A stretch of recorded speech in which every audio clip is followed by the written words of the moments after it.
العربيه بتوصل ل 3 مليون جنيه.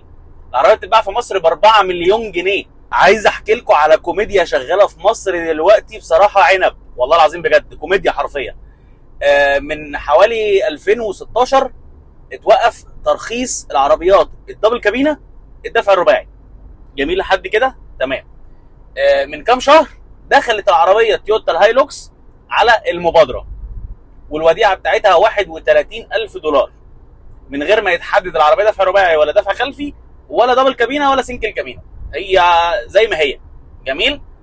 الناس اشترت العربيات والمبادرات تمام، دفعوا فلوس المبادرات والعربيات نزلت المينا، خرجت من المينا اللي فيها دفع رباعي خرجت دفع رباعي، واللي دبل كابينه خرجت دبل كابينه.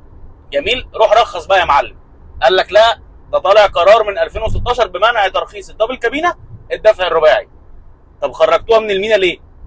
مالناش دعوه، ده حاجه وهم حاجه واحنا حاجه. طب ايه؟ الناس لبست في عربياتها مش عارفين يرخصوها بسبب ان الحكومه مطلعه قرار، وبعد كده دخلوها على المبادره. طب دخلتوها على المبادره ليه طالما هي كده مش هتترخص؟ ما لا، واقفه. ولسه القرار في طي الدراسه ان العربيات دي تترخص ولا لا.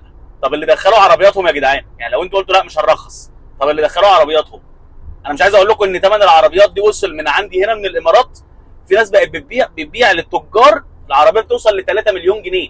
العربيه بتتباع في مصر ب 4 مليون جنيه. انتوا متخيلين؟ طب انت ليه؟ ايه اللي انت بتعمله ده؟ ايه العبث ده يا جدعان؟ وايه رايكم في الحوار ده؟